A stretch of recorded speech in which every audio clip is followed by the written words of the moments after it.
share the message of recovery, because that's what keeps me sober today. Oh, very nice. I don't know if this is like taken out of context, or I didn't get a chance to read what was around it, but I think that's like what makes us alcoholics and addicts, right? Is we wanted to stop, but we couldn't. And this is, we've seen the program work for any addict who honestly and sincerely wants to stop. And I mean, I agree with that if they're doing the work. Right. Right. If you do want to stop and you do the work, that combination of things, it has a good chance of ending up with you staying sober, with me staying sober.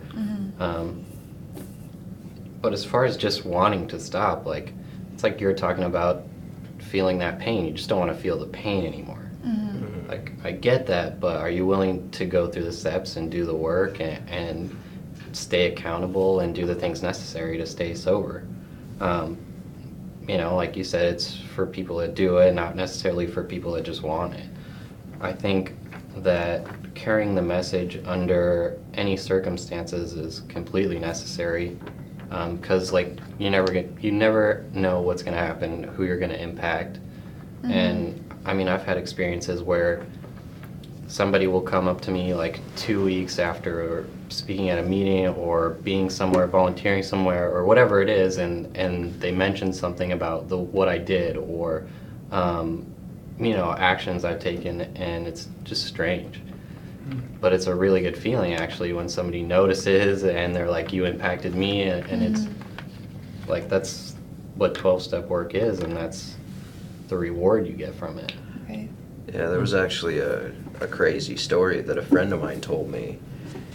He had gone on a 12-step call. Him and his buddy went over to this house, and they were talking to this guy who was actively getting high. And, you know, they offered him what we have. The guy didn't really want to hear what they have to say, so they left. And he said it was about 8 months later, somebody came up to him at a meeting and said, "Hey, I just want you to know I have 6 months sober." He was like, "Well, that's great. Sorry, I don't know who you are." And the guy proceeded to tell me, he's like, "Well, you came to this house, you were talking to this guy, you know, you said," and he said a few of the things that were said at that house when they were talking to the guy. And he was like, "Yeah, you're not who I was talking to." And the guy goes, "Yeah, I was hiding under the bed the whole time you were talking to my buddy who was sitting on the bed. And I heard some of the things you guys had to say, and, you know, I eventually got into detox, got into treatment, and I've been sober ever since." So that's when it kind of sank in for him, and hearing that story kind of resonated with me. Like you said, you never know who you're going to impact by doing this. Yeah. You know? It's that seed that gets planted that's so important, right? Because you hear some of these things, and like the first time I went to a meeting, I think I was 15, and there was no chance of me stopping then. Yeah. But eventually, right after I've been through some of these like real serious issues that people are talking about, then I could relate to them, and then I can think back and like, oh my, you know, like I'm the same. Like I'm not different. I'm not able to just drink or smoke weed. Like I'm probably an addict or an alcoholic, and this program might be for me. I need to get detox and all that other things. But it took a long time, a lot of suffering and consequences before it sank in, as it often does. Yeah.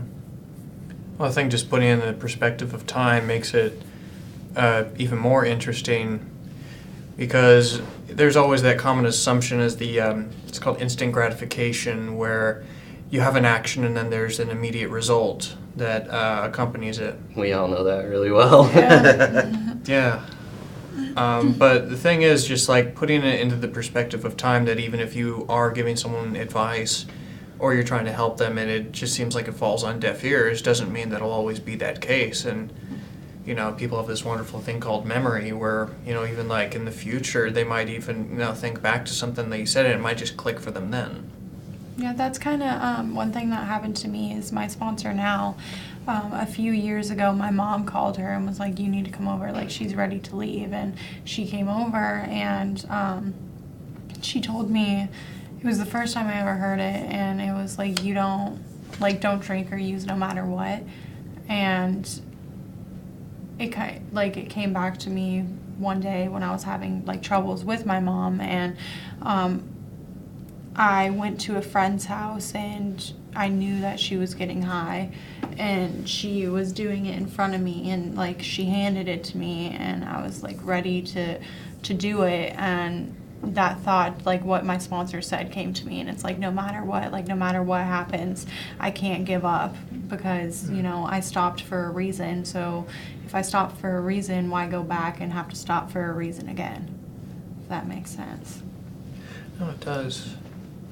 And there, Oh, sorry. Go ahead. And there have been times where, like even after being like sober for a little while, somebody would say something and I thought it sounded cool, so I started repeating it, like when I would share at meetings, things like that. So I'm not the only one. No. But then, as it would go on and I would say it, and it wouldn't happen right away. It might be like months later. I would be saying it again at another meeting or wherever I was saying it.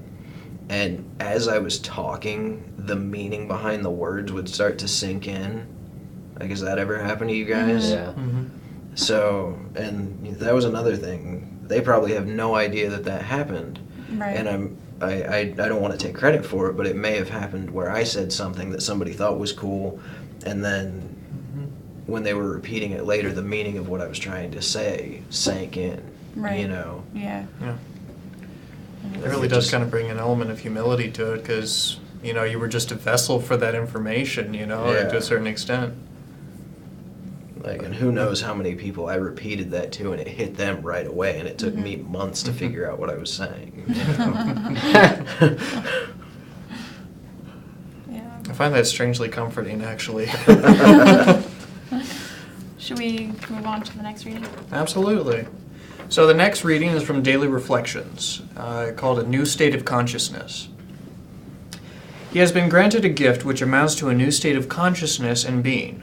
That's from 12 Steps and 12 Traditions, page 107. Many of us in AA puzzle over what a spiritual awakening is. I tended to look for a miracle, something dramatic and earth-shattering. But what usually happens is that a sense of well-being, a feeling of peace, transforms us into a new level of awareness.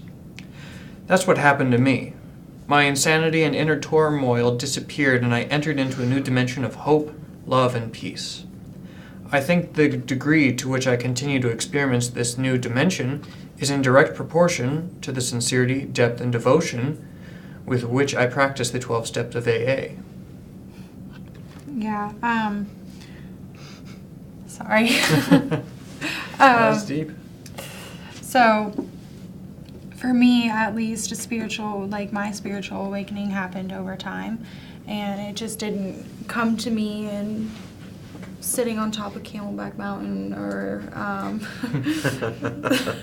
or like birds like flew around me, like this amazing experience didn't happen. I mean, I guess it's an amazing experience because it changed me, but something it's not really memorable. It just happened over time, and I knew when I was ready for change is when I was in jail and I was able to do things. Like I wasn't sick, so I was able to get up and shower. I was able to get up on the phone and have my family want to talk to me back. I was just able to do these things, and I wanted that. Like I wanted that for a longer time, and that's when I started praying to a higher power, and I was just like, help me, like I want to change. And just that's when the spiritual awakening happened. Like through time I was willing to do the work. It takes us back to the first one, and it's like it's not for people who want it, it's for people who do it. And if I didn't do it, I wouldn't have that spiritual awakening. So Interesting. Oh my god. I mean, I still feel like I have times where I get that feeling of like pure connection, I guess. I don't know. It's like it's a strange feeling, but like when you're talking about those experiences of a spiritual awakening being like a ball of light coming at you, or you feel like your third eye's opening or whatever, that stuff might not be happening, but there are definitely periods in my sobriety where I feel like that on the inside, right? Where I am connected, I know it, and the outside of my life reflects that. Like, good things are happening. I'm in a good place, and I really would not trade that feeling for anything. I definitely wouldn't trade it for like a high. Yeah. Because it's its own kind of high. And I don't know, like, when this first happened, you know, I'm like Bianca, like, it definitely took some time. And I think the first thing I really noticed was that I wasn't obsessing over drugs and alcohol. And that in itself was like that's like a groundbreaking thing for me, at least, like, because that's how my life has been for so long. I obsess over drugs and alcohol. It's just what I do. It's my nature, you know. But when that was gone, it felt incredible to realize that. And it was probably, I was through the steps. It was probably about 9 months when I recognized that I had a solid period of time where I wasn't thinking about drugs and alcohol. And that's amazing. Yeah. That was the first thing I noticed too. Like, the first time I realized something was happening was when not only had I not thought about getting high, but I hadn't thought about not getting high. That too. You know, because I spent a long time.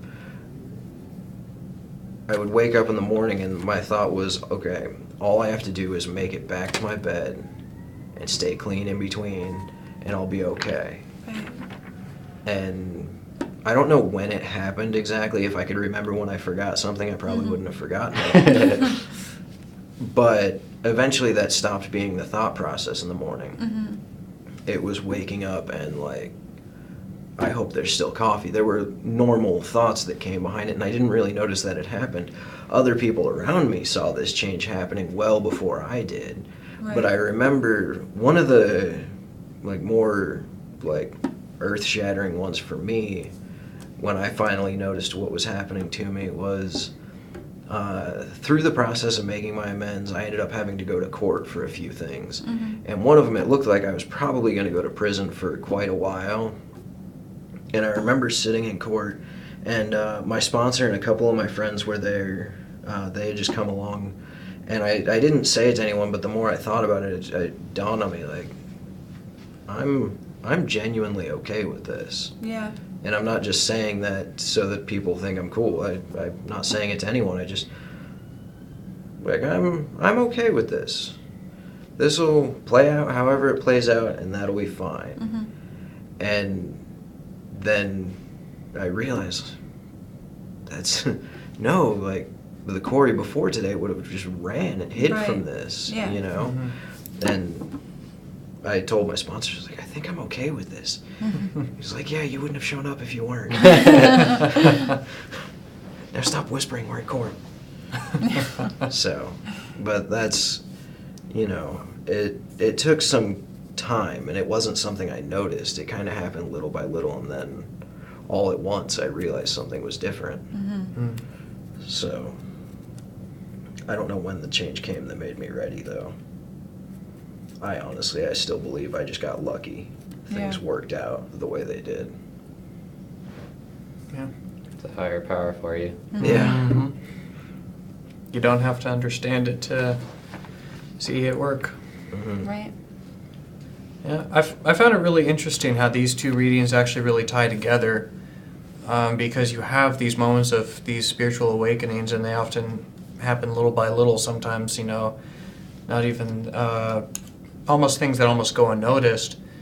And then it ties back to the first reading, talking about people being in a different place when you're, you know, you have newcomers coming to meetings. And I think it's really interesting that if you were in a community and there was someone that, you know, you might be able to, you know, make the assumption that perhaps they haven't had a spiritual awakening yet. Is there any piece of advice that you would give them in that sense? I think they have to have the experience on their own. I don't think there's really anything that I could say that would help them besides read the book with them and take them through the steps and hope that it happens. Like, if they're doing the work, it's going to happen. Interesting. It didn't feel like it was, for me, it didn't feel like it was happening while it was happening. Mm. So that, if that was the case, you know, I spent a long time thinking I was just never having that spiritual awakening, that these things weren't working for me. Mhm. You know, I'm doing the work and I'm seeing no payoff, nothing is happening. And then somebody points out to me that I haven't thought about getting high in a while. Right. I'm sitting in court totally okay with going to prison for a while. So it didn't feel like anything was happening until I looked back and realized it had already happened. Does that make sense? No, it does, yeah. True. Yeah, I mean, it just goes back to the, expecting something right after you perform an action. That's, I think it's that same underlying concept there. But now, the best part, right, is seeing it happen for other people. Yeah. Yeah, That's Totally. Because I get to be one of those people that sees it when you don't, Mhm. you know? And and I get to point that out, right? Like, hey man, you haven't thought about getting high in a while. And then you see their face, and they probably look like Corey when he's in it.